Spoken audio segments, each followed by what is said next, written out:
3천억이 미국 70년 역사를 무너뜨렸습니다. 한국 위성 한 대일까요? 나사는 당황했어요. 한국이 뭘 한 거야? 보고서가 올라왔습니다. 한국 위성이 미국보다 3배 자주 찍고 있다. 미국 전문가들은 비웃었어요. 자주 찍는다고 좋은 게 아닌데 정확도가 중요하지. 그런데 충격적인 숫자가 나왔습니다. 한국은 78% 정확도로 재난을 예측했어요. 미국은 50%였습니다.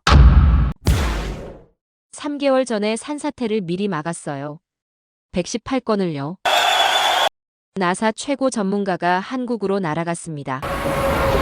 직접 확인해야겠어. 그가 본 건 더 큰 충격이었어요. 한국은 문제까지 전부 공개하고 있었습니다. 해안 침식, 집안 침하, 산사면 균열까지 230곳을 국민에게 다 보여줬어요. 미국 전문가는 경악했습니다. 저러면 국가 신뢰가 무너지는데. 하지만 정반대였어요. 국민들이 오히려 정부를 더 믿었습니다. 투명하니까요. 결국 그는 보고서에 썼어요.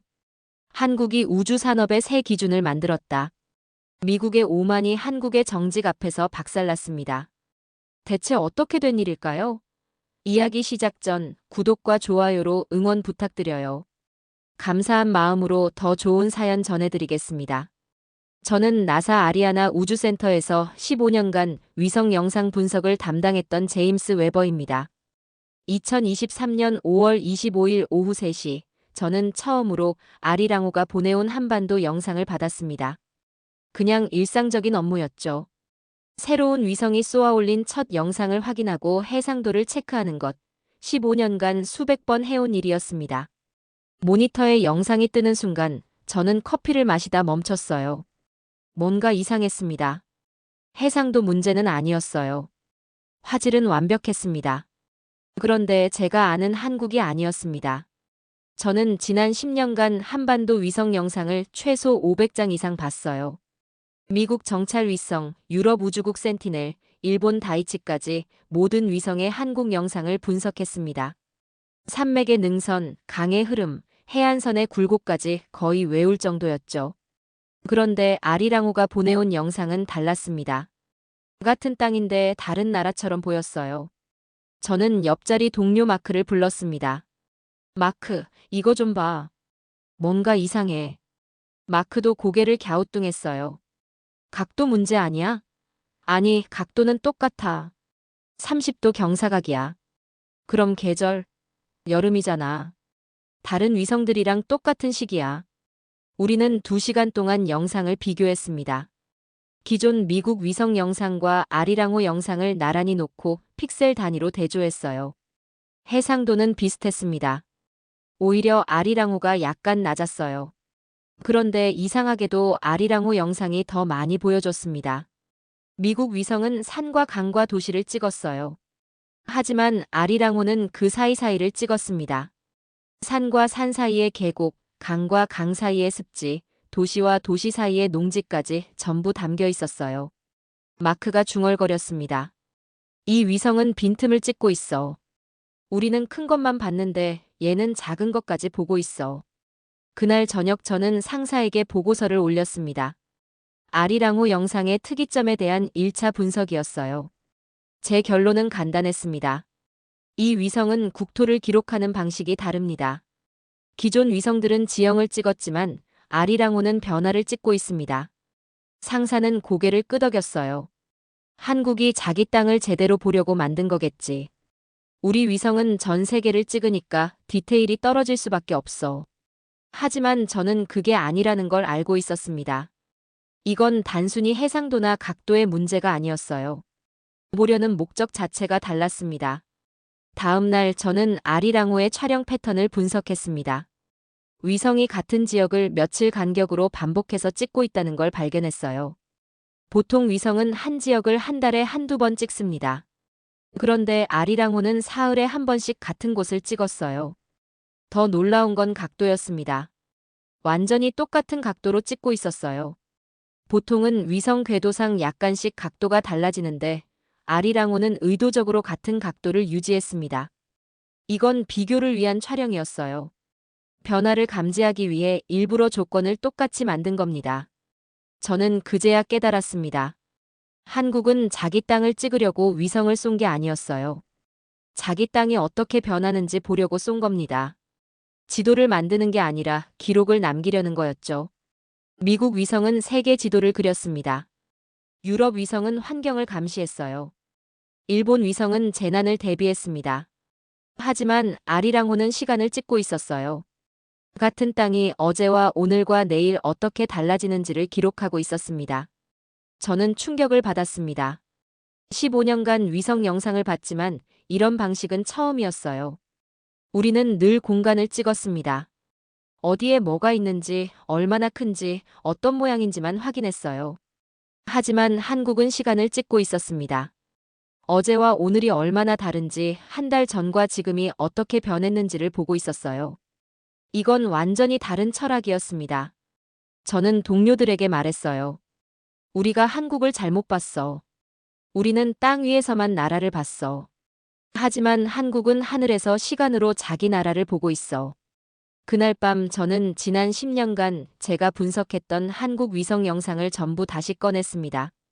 500장이 넘는 영상을 하나하나 다시 봤어요. 그리고 깨달았습니다. 우리가 본 한국은 반쪽이었다는 걸요. 우리는 늘 정지된 한국을 봤습니다. 2015년의 한국, 2018년의 한국, 2020년의 한국을 따로따로 봤어요. 하지만 그 사이에서 무슨 일이 일어났는지는 몰랐습니다. 산이 깎였는지, 강이 메워졌는지, 해안이 침식됐는지 우리는 확인하지 않았어요. 그냥 사진만 찍고 보관했을 뿐입니다.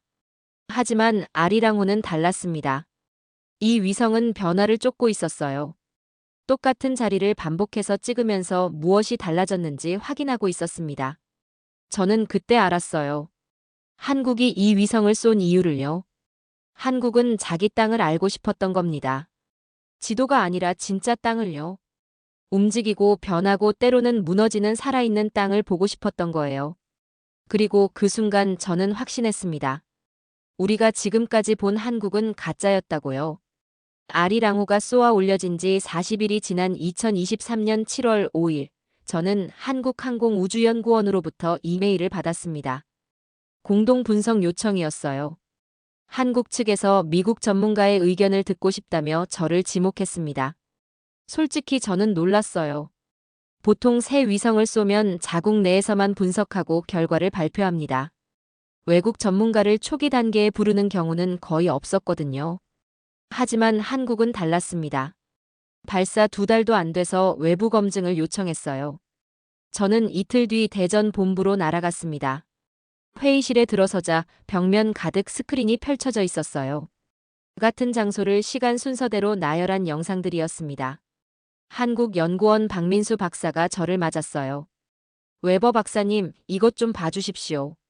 우리가 뭔가 이상한 걸 발견했는데 확신이 서지 않아서요. 저는 스크린을 봤습니다. 강원도 어느 계곡 지역이었어요. 6월 1일, 6월 5일, 6월 10일, 6월 15일 순서로 같은 자리를 찍은 사진이 나열돼 있었습니다.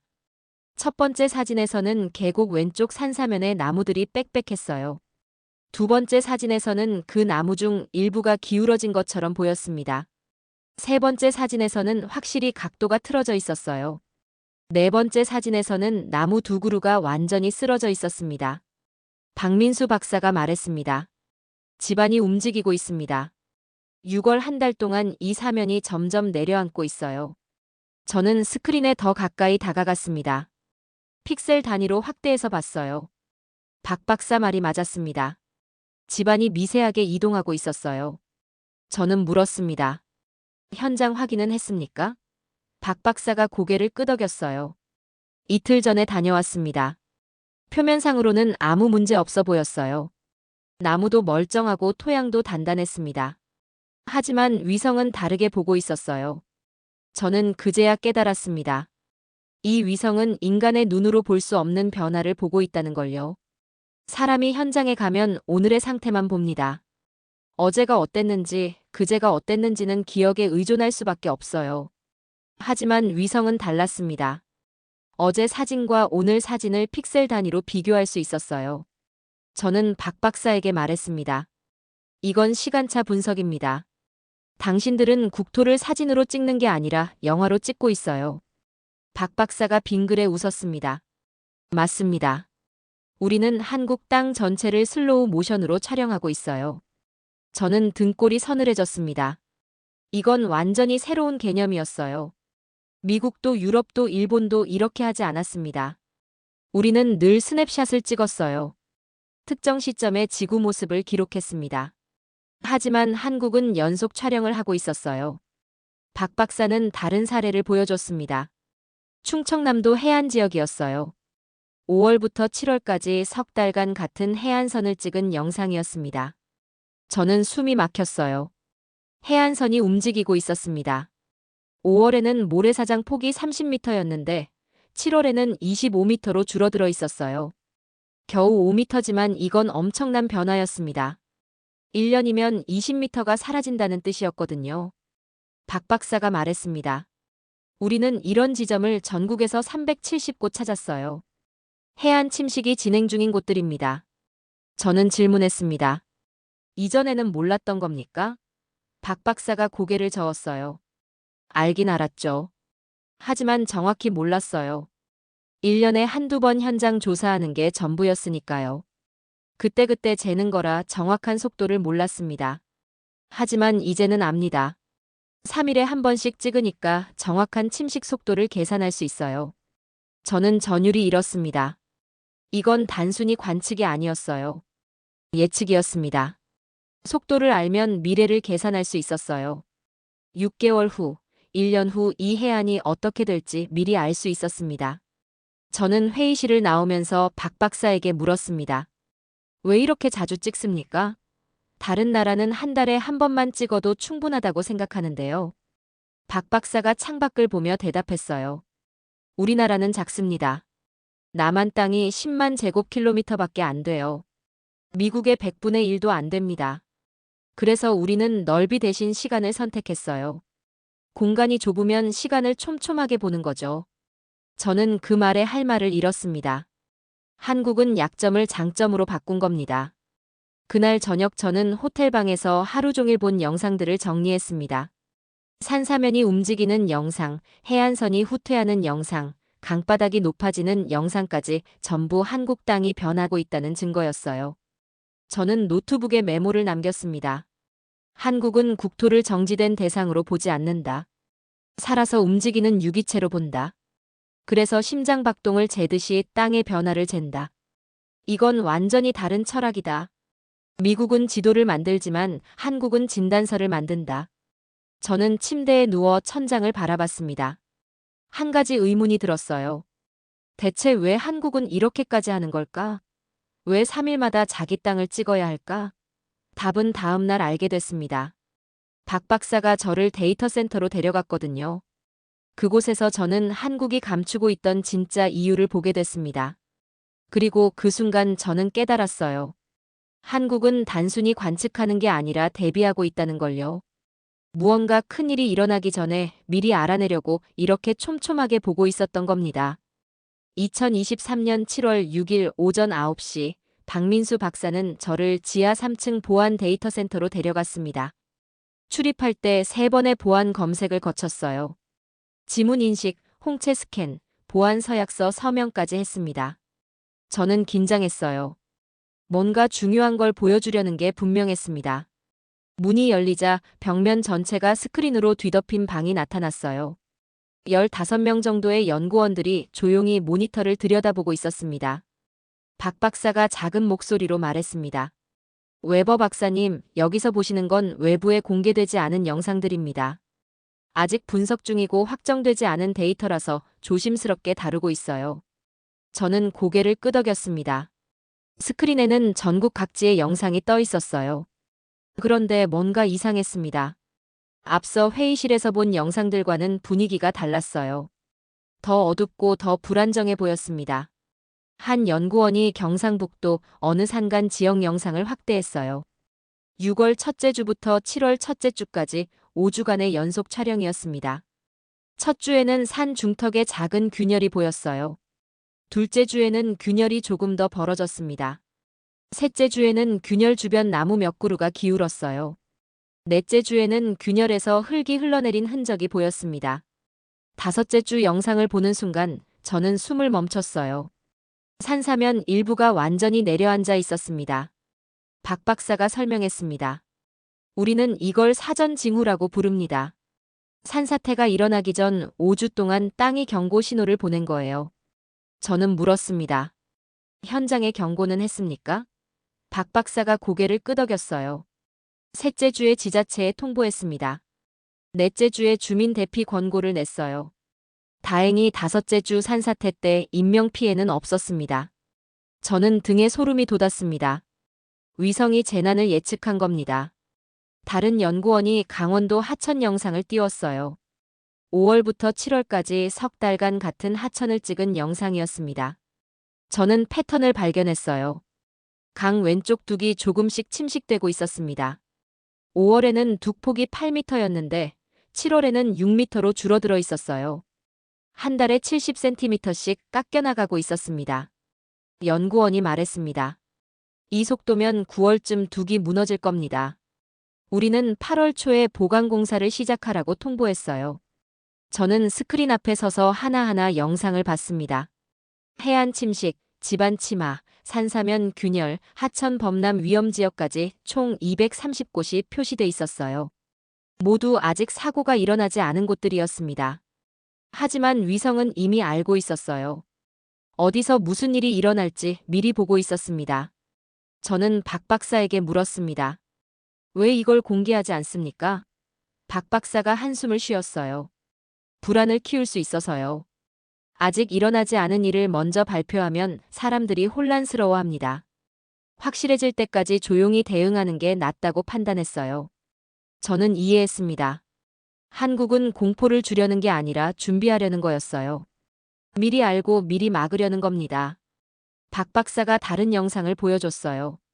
전라남도 해안 지역이었습니다. 6월 중순부터 7월 초까지 3주간 같은 방파제를 찍은 영상이었어요. 방파제 기초부 콘크리트에 미세한 균열이 생기고 있었습니다. 한 주마다 균열이 0.2mm씩 벌어지고 있었어요. 연구원이 설명했습니다. 이 속도면 10개월 후 방파제가 붕괴될 수 있습니다. 우리는 이미 해양수산부에 보고했고 보수 계획이 세워졌어요. 저는 충격을 받았습니다. 한국은 사고를 기다리지 않았어요. 사고가 일어나기 전에 먼저 찾아내고 있었습니다. 이건 완전히 새로운 방식이었어요. 미국은 재난이 일어난 뒤 위성으로 피해를 확인합니다. 유럽은 재난 발생 중에 위성으로 상황을 모니터링해요. 일본은 재난 직전에 위성으로 경보를 내립니다. 하지만 한국은 달랐어요. 재난이 일어나기 몇 달 전에 이미 징후를 포착하고 있었습니다. 박 박사가 저를 한쪽 구석 작은 모니터 앞으로 데려갔어요. 화면에는 그래프가 떠 있었습니다. 가로축은 시간, 세로축은 변화량이었어요. 박 박사가 설명했습니다. 우리는 모든 위험 지역의 변화 속도를 그래프로 만들어요. 그리고 임계점을 계산합니다. 언제 위험 수준에 도달할지 예측하는 거죠. 저는 그래프를 봤어요. 빨간 선으로 표시된 임계점이 있었고 파란 선으로 표시된 현재 진행 상황이 있었습니다. 파란 선이 빨간 선에 가까워질수록 경보 단계가 올라갔어요. 저는 물었습니다. 정확도는 얼마나 됩니까? 박 박사가 대답했어요. 지난 6개월간 우리가 예측한 위험 지역 중 78%가 실제로 문제가 생겼습니다. 나머지 22%는 사전 조치로 막았어요. 저는 입을 다물 수 없었습니다. 78% 정확도면 엄청난 수준이었어요. 기상예보도 이틀 뒤 날씨를 70% 맞추기 어렵습니다. 그런데 한국은 몇 달 뒤 땅의 변화를 78% 맞추고 있었어요. 저는 그날 데이터 센터에서 5시간을 보냈습니다. 230개 위험 지역 영상을 전부 봤어요. 그리고 깨달았습니다. 한국은 위성으로 국토를 진단하고 있다는 걸요. 마치 의사가 환자 몸을 엑스레이로 찍듯이 한국은 자기 땅을 촬영하고 있었습니다. 그리고 병이 생기기 전에 미리 치료하고 있었어요. 저는 박 박사에게 말했습니다. 당신들은 국토 관리를 완전히 바꿔놓고 있어요. 박 박사가 조용히 웃었습니다. 우리는 그저 우리 땅을 지키고 싶을 뿐입니다. 저는 데이터 센터를 나오면서 한 가지 의문이 들었어요. 이렇게 정확하게 예측할 수 있다면 왜 과거에는 못했을까? 왜 예전엔 사고가 나고 나서야 알았을까? 그 질문의 답은 다음 날 박 박사가 보여준 과거 자료에서 찾을 수 있었습니다. 그리고 그 답은 저를 더 큰 충격에 빠뜨렸어요. 2023년 7월 7일 오전 10시 박민수 박사는 저를 회의실로 데려갔습니다. 테이블에는 두 장의 보고서가 놓여 있었어요. 하나는 현장 조사 보고서였고 다른 하나는 위성 분석 보고서였습니다. 박 박사가 말했습니다. 웨버 박사님, 이 두 보고서를 비교해 보세요. 재미있는 걸 발견하실 겁니다. 저는 두 보고서를 나란히 놓고 읽기 시작했어요. 현장 조사 보고서는 2023년 6월 20일 작성됐습니다. 충청북도 어느 댐 상류 지역에 대한 안전 점검 결과였어요. 결론은 간단했습니다. 이상 없음. 6월 15일 현장 방문 결과 제방 상태 양호, 수문 작동 정상, 주변 집안 안정. 추가 조치 불필요. 저는 위성 분석 보고서를 펼쳤어요. 같은 날짜, 같은 장소에 대한 보고서였습니다. 하지만 결론은 정반대였어요. 위험. 5월 첫째 주부터 6월 셋째 주까지 제방 서쪽 사면 지속적 치마 감지. 총 치마량 12cm. 월 평균 2cm 속도 유지 시 9월 말 붕괴 위험. 저는 박 박사를 봤습니다. 이게 무슨 뜻입니까? 현장에서는 문제 없다고 했는데 위성은 위험하다고 하잖아요. 박 박사가 고개를 끄덕였어요. 맞습니다. 그래서 우리는 고민했어요. 누구 말을 믿어야 할까? 현장 전문가는 30년 경력입니다. 눈으로 보고 손으로 만져서 확인한 사람이에요. 하지만 위성은 5주 동안 매일 같은 자리를 찍으면서 변화를 기록했습니다. 둘 중 하나는 틀렸어요. 박 박사가 테이블 위에 사진 한 장을 올려놓았습니다. 아리랑호가 찍은 제방 사면 영상이었어요. 5월 첫째 주부터 6월 셋째 주까지 6장의 사진이 시간 순서대로 배열돼 있었습니다. 저는 한눈에 알아봤어요. 사면이 내려앉고 있었습니다. 첫 번째 사진에서 사면 상단 표지석이 제방에서 3m 떨어져 있었어요. 여섯 번째 사진에서는 2m로 줄어들어 있었습니다. 한 달 반 만에 1m가 이동한 겁니다. 박 박사가 설명했습니다. 우리는 이 사진을 가지고 6월 23일 긴급 회의를 열었어요. 국토교통부, 행정안전부, 지자체 담당자가 모두 모였습니다. 현장 전문가도 왔어요. 그는 여전히 주장했습니다. 제가 직접 가봤는데 아무 문제 없습니다. 사면은 단단하고 균열도 없었어요. 하지만 우리는 이 사진을 테이블에 올려놓았습니다. 그리고 물었어요. 그럼 이건 뭡니까? 회의실이 조용해졌습니다. 현장 전문가는 사진을 들여다봤어요. 한참을 보더니 고개를 저었습니다. 이건 카메라 각도 문제 아닙니까? 같은 자리를 찍은 게 아니라 약간씩 다른 각도로 찍은 거 아닙니까? 박 박사가 대답했어요. 아닙니다. 우리는 오차 범위 0.3도 이내로 정확히 같은 각도로 찍었어요. 그리고 표지석뿐 아니라 주변 나무, 바위, 전봇대까지 전부 같은 방향으로 움직이고 있습니다. 이건 각도 문제가 아니라 땅이 실제로 이동한 겁니다. 현장 전문가는 할 말이 없었어요. 그는 다시 현장에 가보겠다고 했습니다. 6월 25일 그는 정밀 측정 장비를 들고 제방에 갔어요. GPS 측량기로 표지석 위치를 재고 레이저 거리 측정기로 제방까지 거리를 쟀습니다. 그리고 충격을 받았어요. 위성이 맞았습니다. 표지석은 정말로 1m 이동해 있었어요. 그는 5월에 측량했을 때 기록을 꺼내 비교했습니다. 분명히 움직였어요. 박 박사가 말했습니다. 그는 다음 날 우리한테 전화했어요. 미안합니다. 제가 놓쳤습니다. 6월 27일 긴급 대책회의가 다시 열렸어요. 이번엔 아무도 반대하지 않았습니다. 위성 데이터를 기준으로 대응 계획을 세웠어요. 7월 첫째 주에 제방 보강 공사가 시작됐고 8월 둘째 주에 완료됐습니다. 9월 말 큰 비가 왔지만 제방은 끄떡없었어요. 만약 공사를 안 했다면 무너졌을 겁니다. 저는 박 박사에게 물었습니다. 이런 일이 자주 일어납니까? 박 박사가 고개를 끄덕였어요. 지난 6개월간 14번 있었습니다. 현장 보고와 위성 분석이 충돌한 경우가요. 처음에는 현장 전문가들이 반발했어요. 자기들이 30년 해온 일인데 위성이 뭘 안다고 우기냐는 반응이었습니다. 하지만 한두 번 위성이 맞는 걸 확인하고 나니 태도가 바뀌었어요. 이제는 현장 조사 전에 먼저 위성 데이터를 확인합니다.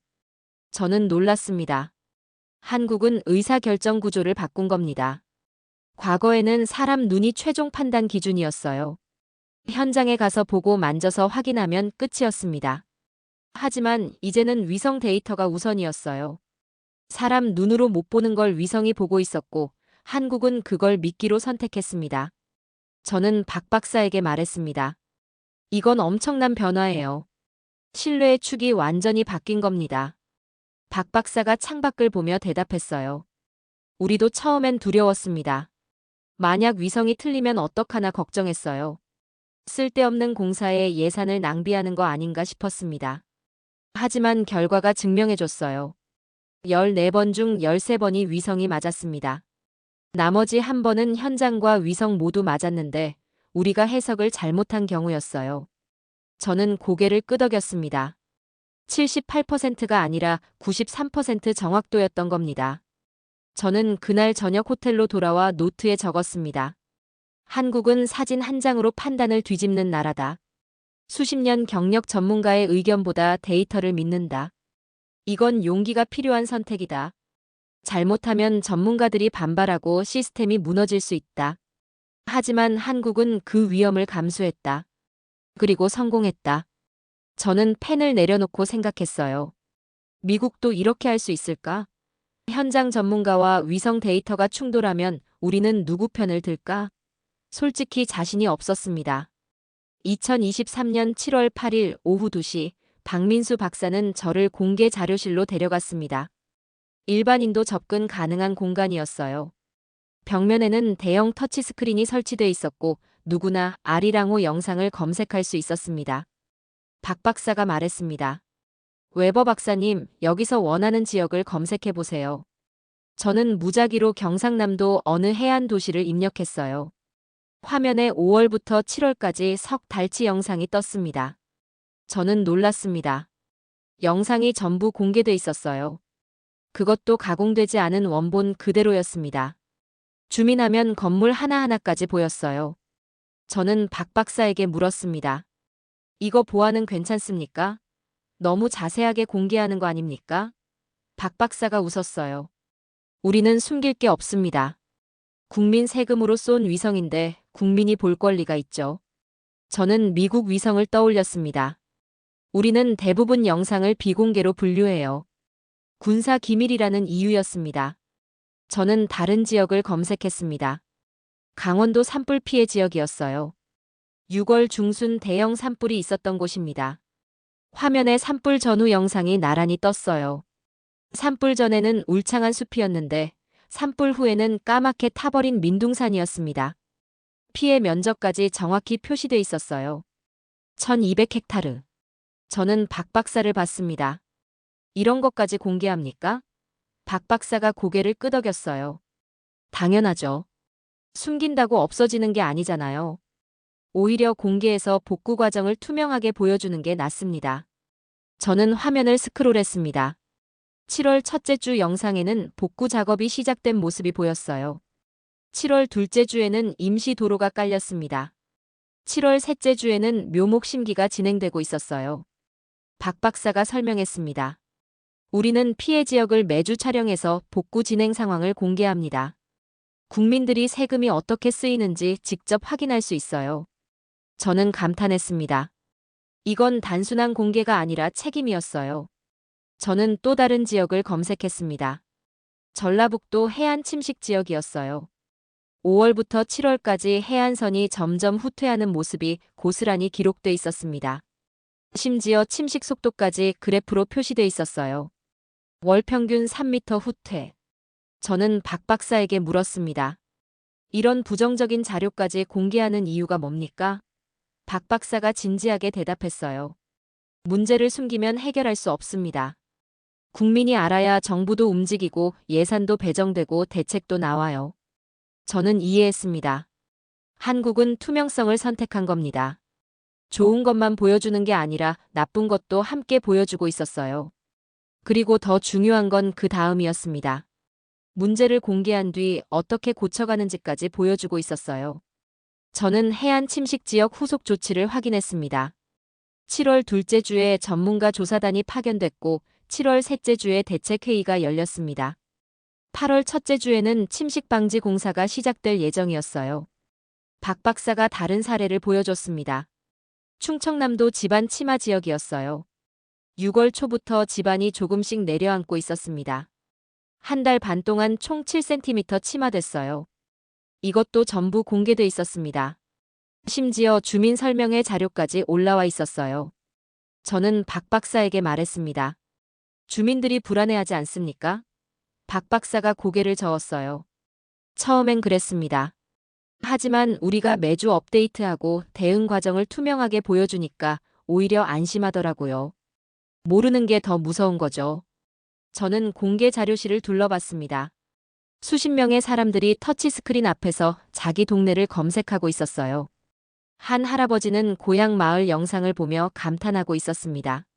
젊은 여성은 등산로 변화를 확인하고 있었어요. 중년 남성은 농지 상태를 점검하고 있었습니다. 박 박사가 말했습니다. 이게 우리가 원했던 겁니다. 위성이 정부만의 도구가 아니라 국민 모두의 도구가 되는 것이요. 저는 그 말에 깊이 공감했습니다. 미국 위성은 정부와 군대가 독점해요. 일반 국민은 구글 어스 같은 상업 서비스로 몇 년 전 영상을 겨우 볼 수 있을 뿐입니다. 하지만 한국은 달랐어요.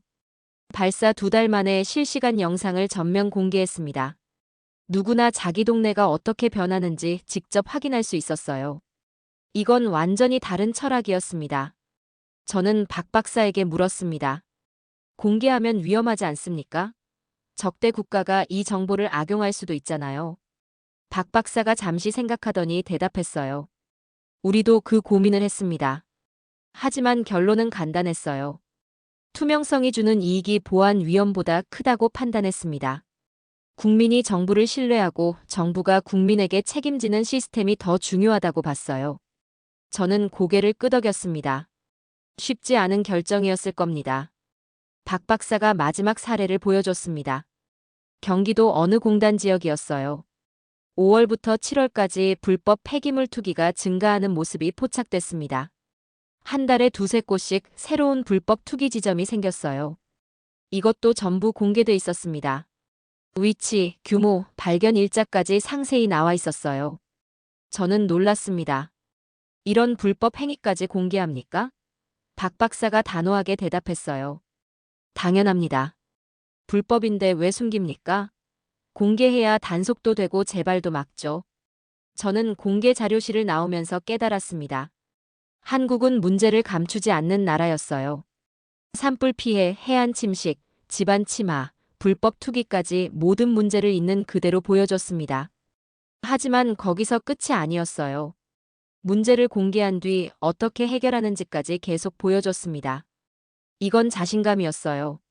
우리는 완벽하지 않지만 고치고 있다는 메시지였습니다. 저는 그 순간 한국을 존경하게 됐습니다. 2023년 7월 9일 오전 11시 박민수 박사는 저를 자료 보관실로 데려갔습니다. 오래된 서류와 사진들이 가득한 공간이었어요.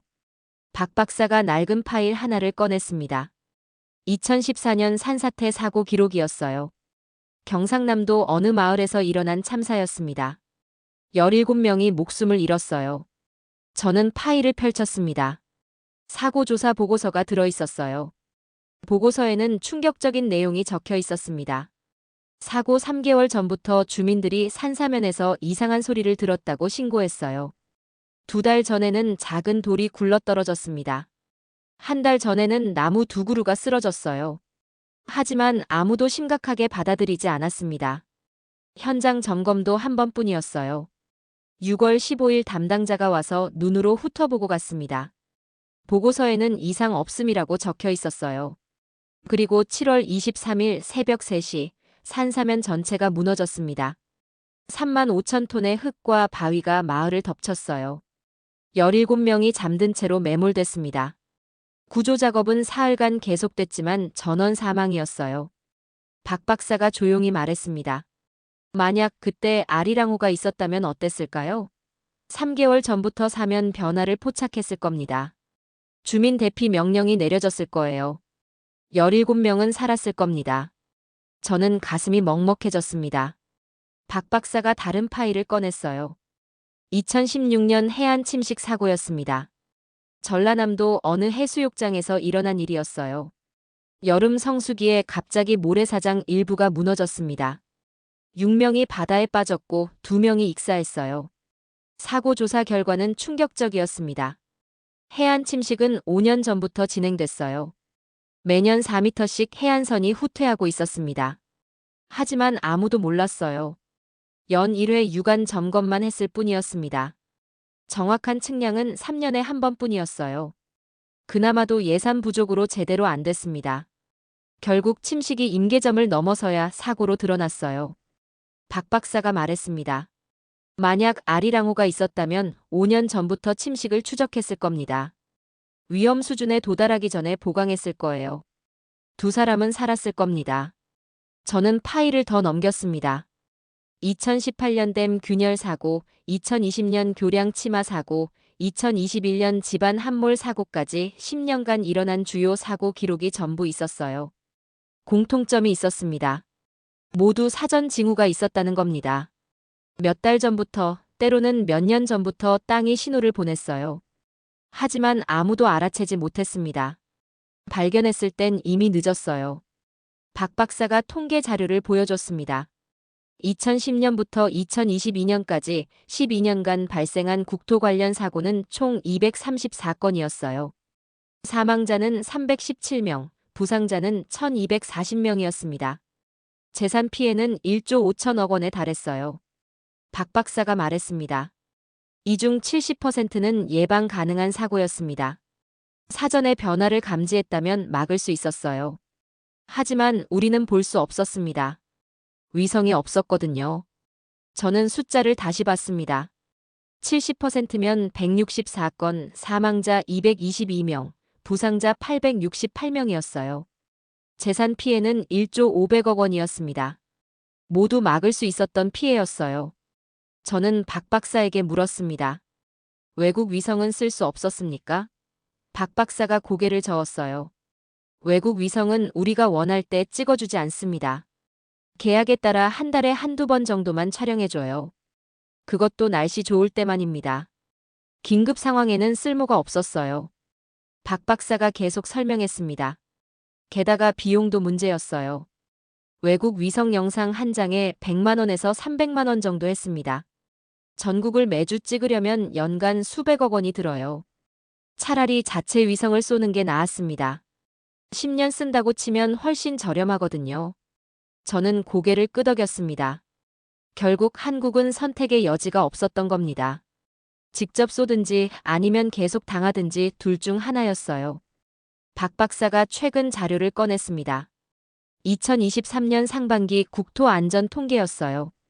아리랑호 운용 이후 6개월간 사고 발생 건수가 전년 대비 47% 감소했습니다. 사망자는 63% 줄었어요. 재산 피해는 52% 감소했습니다. 박 박사가 말했습니다. 물론 위성만의 효과는 아닙니다. 전반적인 안전 관리 강화도 있었어요. 하지만 위성의 기여도가 가장 컸습니다. 사전 감지 건수가 118건이었거든요. 저는 계산해봤습니다. 118건을 막았다는 건 최소 150명 이상의 생명을 구한 겁니다. 재산 피해로 치면 수천억 원을 아낀 거예요. 위성 발사 비용이 3천억 원이었으니 6개월 만에 본전을 뽑은 셈이었습니다. 저는 박 박사에게 말했습니다. 이건 투자가 아니라 필수였네요. 박 박사가 웃었어요. 이제야 아셨습니까? 우리는 진작 알고 있었습니다. 저는 자료 보관실을 나오면서 생각했습니다. 한국은 비싼 대가를 치르고 배웠어요. 317명의 목숨, 1조 5천억 원의 재산을 잃고 나서야 깨달았습니다. 우리 땅을 우리가 봐야 한다는 걸요. 남에게 맡기면 안 된다는 걸요. 그리고 그 교훈을 위성으로 만들었어요. 아리랑호는 단순한 기술이 아니었습니다. 한국이 12년간 흘린 피와 눈물이 만든 결과물이었어요. 저는 박 박사에게 마지막 질문을 했습니다. 이제는 안심할 수 있습니까? 박 박사가 고개를 저었어요. 아직 멀었습니다. 우리는 겨우 시작했을 뿐이에요. 더 많은 위성이 필요하고 더 정밀한 분석이 필요합니다. 하지만 적어도 이젠 볼 수 있습니다. 과거에는 눈 감고 걸었지만 이제는 눈 뜨고 걷는 거죠. 저는 그 말에 깊이 공감했습니다. 보는 것과 못 보는 것의 차이, 그게 삶과 죽음을 가르는 거였으니까요. 2023년 7월 10일 오후 4시, 저는 나로우주센터를 방문했습니다. 누리호가 발사됐던 바로 그 장소였어요. 발사대 앞에 서자 2달 전 그날이 떠올랐습니다. 2023년 5월 25일 오후 6시 24분, 누리호가 하늘로 솟구쳤던 순간요. 전 세계가 지켜봤어요. 한국이 자력으로 쏘아 올린 첫 실용 위성이었습니다. 박민수 박사가 제 옆에 섰습니다. 웨버 박사님, 누리호가 뭐라고 생각하십니까? 저는 잠시 생각했어요. 로켓이죠. 위성을 궤도에 올리는 운반체입니다. 박 박사가 고개를 저었어요. 틀렸습니다. 누리호는 자립입니다. 우리가 원할 때 우리 위성을 우리 힘으로 쏘는 능력이에요. 저는 그 말의 무게를 느꼈습니다. 자립, 그게 핵심이었어요. 박 박사가 설명을 이어갔습니다. 2023년 전까지 우리는 외국 로켓에 의존했어요. 러시아 소유주, 미국 팔콘, 유럽 아리안까지 돈 주고 발사를 부탁했습니다. 문제는 우리 일정대로 안 된다는 거였어요. 외국 로켓 회사들은 자기 나라 위성을 우선으로 쏩니다. 우리는 늘 뒤순이었어요. 1년을 기다린 적도 있었습니다. 저는 고개를 끄덕였습니다. 미국도 비슷한 문제를 겪었어요. 냉전 시대에 소련 로켓에 의존했던 적이 있었습니다. 정치 관계가 나빠지면 발사가 취소됐어요. 결국 자체 로켓을 개발할 수밖에 없었습니다. 박 박사가 말했습니다. 맞습니다. 한국도 같은 길을 걸었어요. 20년 걸렸습니다. 실패도 많았어요.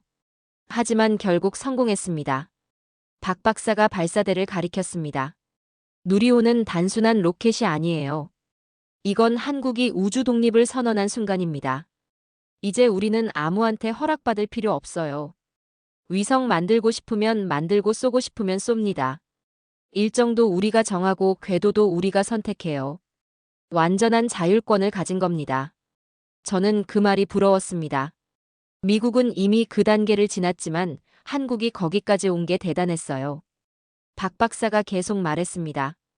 더 중요한 건 연속성입니다. 외국 로켓은 한 번 쏘면 끝이에요. 다음 발사는 또 계약하고 돈 주고 순서 기다려야 합니다. 하지만 누리호는 다릅니다. 우리가 만든 로켓이니까 계속 쏠 수 있어요. 내년에도 쏘고 내후년에도 쏩니다. 2025년까지 누리호로 15기를 쏠 계획이에요. 저는 놀랐습니다. 15기면 엄청난 숫자였어요. 저는 물었습니다. 그럼 위성도 계속 만든다는 겁니까? 박 박사가 고개를 끄덕였어요. 아리랑호는 시작일 뿐입니다. 내년에 아리랑호 2호기를 쏠 거예요. 해상도를 더 높이고 촬영 주기를 더 짧게 만들 겁니다. 2025년에는 3호기, 4호기까지 계획돼 있어요. 최종 목표는 전국을 매일 촬영하는 겁니다. 저는 숨이 막혔습니다. 매일 촬영이면 거의 실시간 감시나 다름없었어요. 박 박사가 설명했습니다. 지금은 3일에 한 번 찍지만 앞으로는 하루에 한 번 찍을 겁니다. 그럼 변화 감지 속도가 3배 빨라져요. 지금은 일주일 걸려 발견하는 걸 이틀 만에 잡아낼 수 있습니다. 저는 계산해 봤어요. 이틀이면 대응 시간이 5배 늘어나는 겁니다. 재난을 막을 확률이 훨씬 높아지는 거죠. 저는 박 박사에게 말했습니다. 이건 완전히 새로운 시스템이네요. 박 박사가 웃었어요.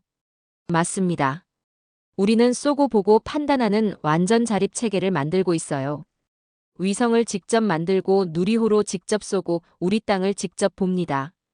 그리고 우리가 직접 판단해서 대응해요. 외국 도움 없이 전부 자체적으로 합니다.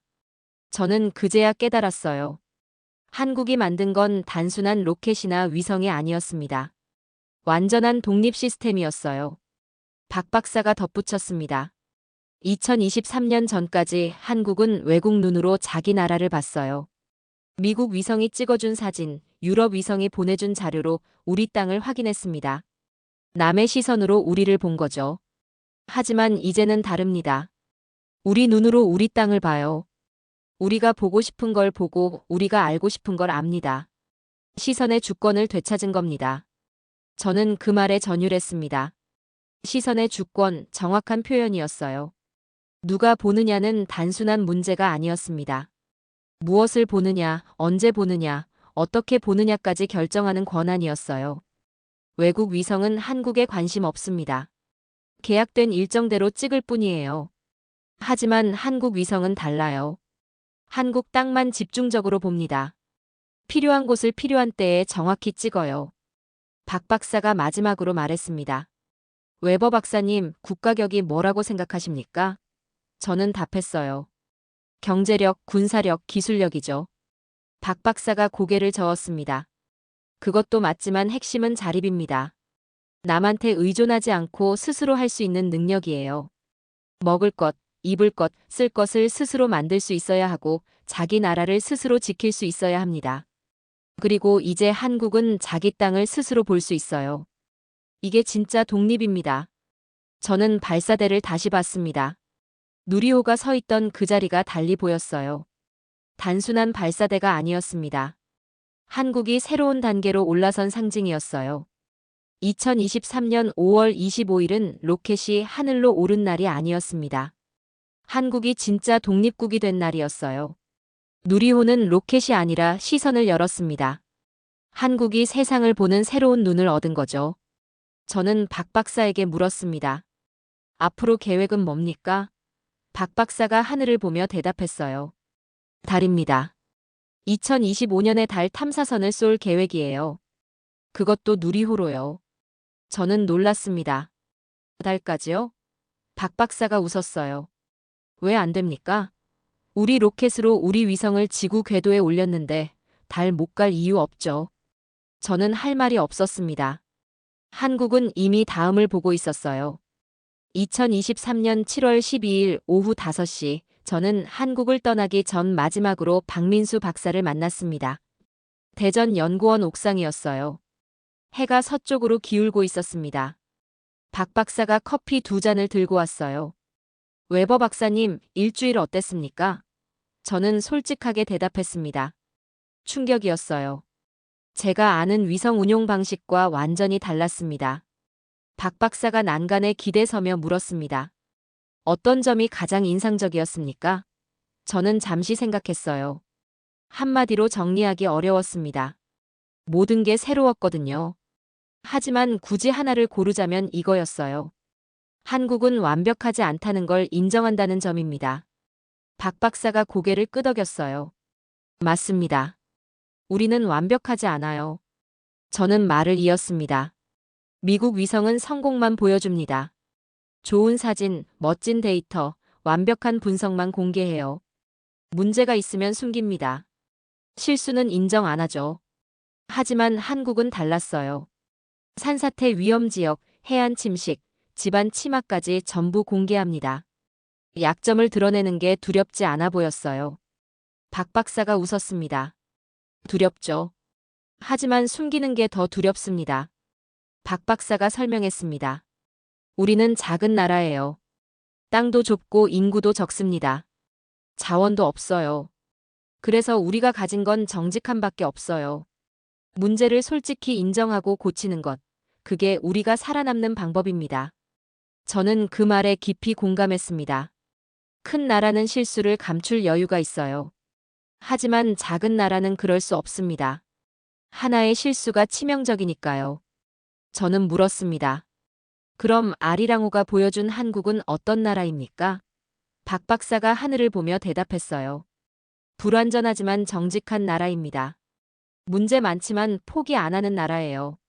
느리지만 꾸준히 고쳐가는 나라입니다. 저는 고개를 끄덕였어요. 일주일간 본 모든 영상이 그걸 보여줬습니다. 한국 땅은 완벽하지 않았어요. 산사면은 무너지고 해안은 침식되고 지반은 내려앉았습니다. 하지만 한국은 그걸 외면하지 않았어요. 3일마다 같은 자리를 찍으면서 변화를 추적했습니다. 문제를 발견하면 즉시 공개하고 대응 계획을 세웠어요. 그리고 몇 주 뒤 다시 찍어서 개선됐는지 확인했습니다. 이건 단순한 관측이 아니었어요. 책임이었습니다. 우리 땅을 우리가 돌본다는 약속이었어요. 박 박사가 말했습니다. 웨버 박사님, 아리랑호가 찍은 한국은 뉴스에 나오는 한국과 달라요. 뉴스는 좋은 것만 보여주거나 나쁜 것만 부각시킵니다. 하지만 위성은 있는 그대로 보여줘요. 좋은 것도 나쁜 것도 전부 담습니다. 그게 진짜 한국이에요. 저는 동의했습니다. 일주일간 본 영상들이 바로 그랬어요. 편집되지 않은 날 것의 한국이었습니다. 저는 박 박사에게 말했습니다. 한 가지 깨달은 게 있어요. 한국은 자기 나라를 사랑하는 방식이 특이합니다. 박 박사가 물었어요. 어떤 점이요? 저는 대답했습니다. 미국은 자기 나라를 자랑합니다. 우리가 최고라고 말해요. 유럽은 자기 역사를 자랑합니다. 우리가 시작이라고 하죠. 일본은 자기 전통을 자랑합니다. 우리가 순수하다고 해요. 하지만 한국은 달라요. 자랑하지 않습니다. 그냥 고칩니다. 박 박사가 빙그레 웃었습니다. 정확한 관찰이네요.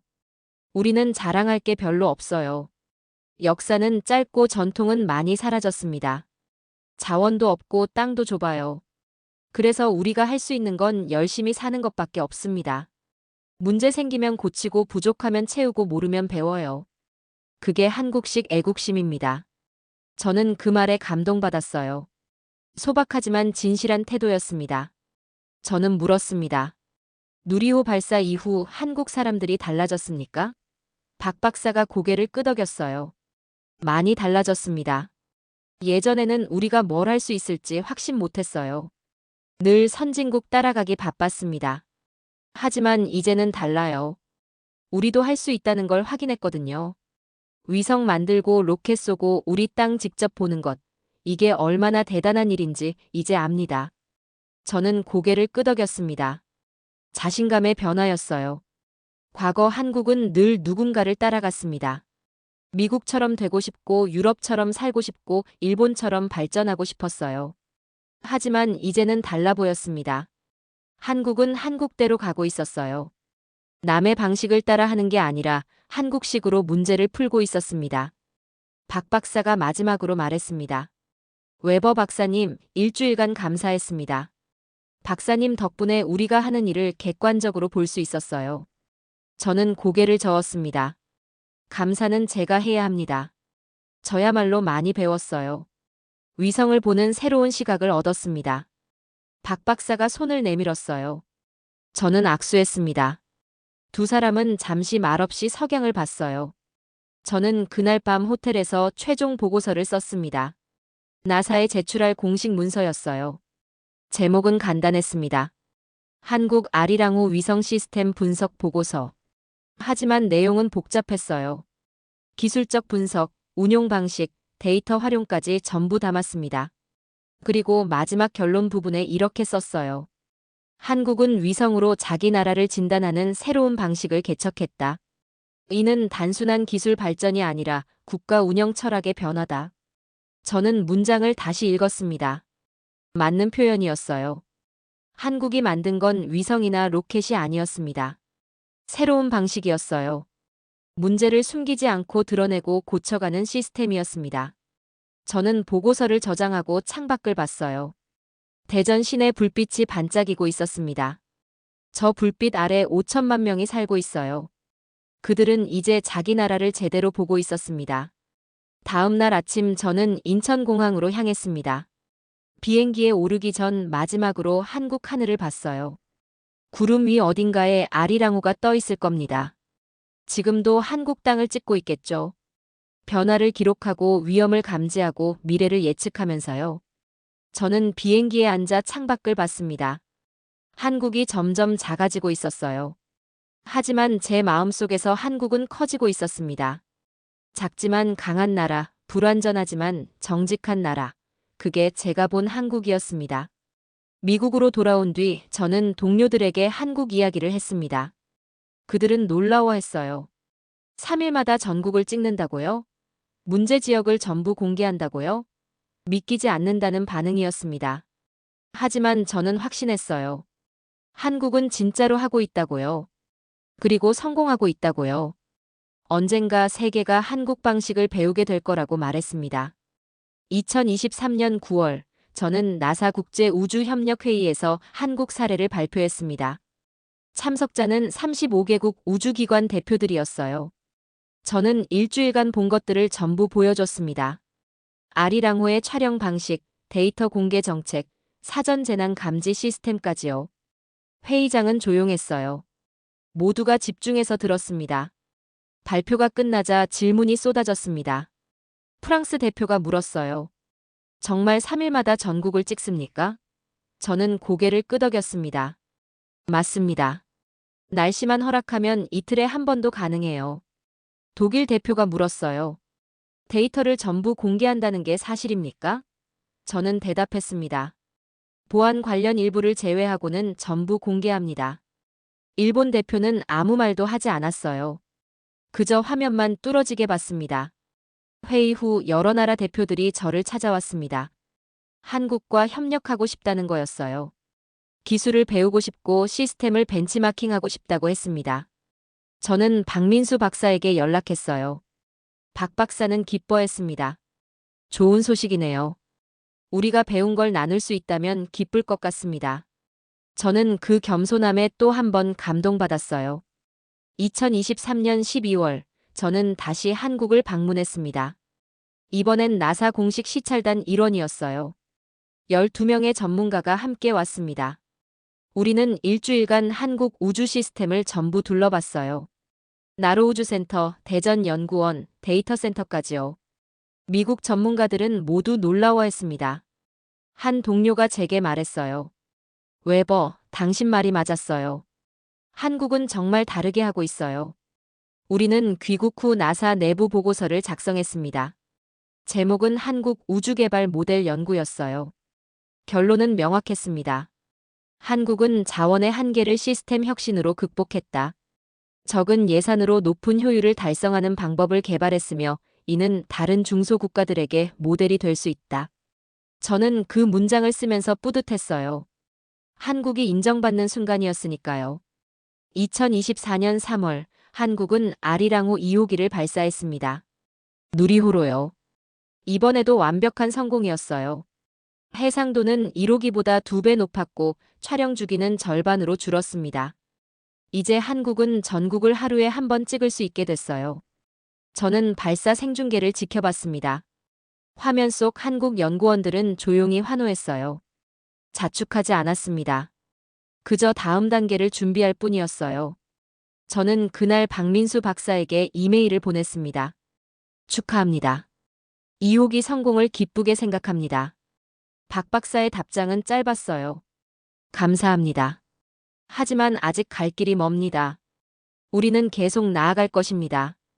저는 미소 지었습니다. 그게 한국이었어요. 만족하지 않고 계속 나아가는 나라였습니다. 2024년 7월, 저는 국제우주학회에서 논문을 발표했습니다. 제목은 위성 기반 국토관리의 새로운 패러다임, 한국 사례 연구였어요. 이 논문은 큰 반향을 일으켰습니다. 여러 나라 학자들이 인용했고 교과서에도 실렸어요. 한국 모델은 이제 학계 표준 사례가 됐습니다. 저는 자랑스러웠어요. 제가 목격한 변화를 세계와 나눌 수 있어서요. 지금은 2025년 12월입니다.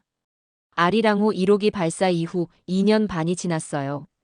한국은 그동안 4기의 위성을 더 쏘았습니다. 전부 누리호로요. 이제 한국은 자기 땅을 매일 6번씩 봅니다. 아침, 점심, 저녁으로 나눠서 찍어요. 실시간에 가까운 감시 체계를 구축한 겁니다. 그 결과 지난 1년간 국토 관련 사고는 전년 대비 72% 감소했습니다. 저는 가끔 그날을 떠올립니다. 2023년 7월 대전 연구원 옥상에서 박민수 박사와 나눴던 대화요. 그때 박 박사가 말했어요. 우리는 우리나라를 있는 그대로 보고 싶을 뿐입니다. 그 말이 이제는 현실이 됐어요. 한국은 자기 땅을 제대로 보고 있습니다. 완벽하지 않지만 정직하게요. 문제를 숨기지 않고 드러내면서요. 그리고 꾸준히 고쳐가면서요. 저는 이제 압니다. 누리호가 쏘아 올린 건 위성만이 아니었다는 걸요. 한국의 새로운 시선을 쏘아 올린 겁니다. 자기 자신을 바라보는 정직한 눈을요. 그 눈으로 한국은 자기 약점을 발견하고 강점을 키웠어요. 그리고 지금도 계속 나아가고 있습니다. 저는 확신합니다. 한국이 보여준 이 방식은 언젠가 세계 표준이 될 거라고요. 밤하늘을 올려다볼 때마다 저는 생각합니다. 저 위 어딘가에 아리랑호가 떠 있을 거예요. 지금도 한국 땅을 찍으면서 변화를 기록하고 있겠죠. 그리고 한국 사람들은 그 영상을 보면서 자기 나라를 이해할 겁니다. 완벽하지 않지만 포기하지 않는 나라라는 걸요. 느리지만 꾸준한 나라라는 걸요. 작지만 정직한 나라라는 걸요. 그게 제가 본 한국입니다. 우리가 처음으로 제대로 본 나라였습니다.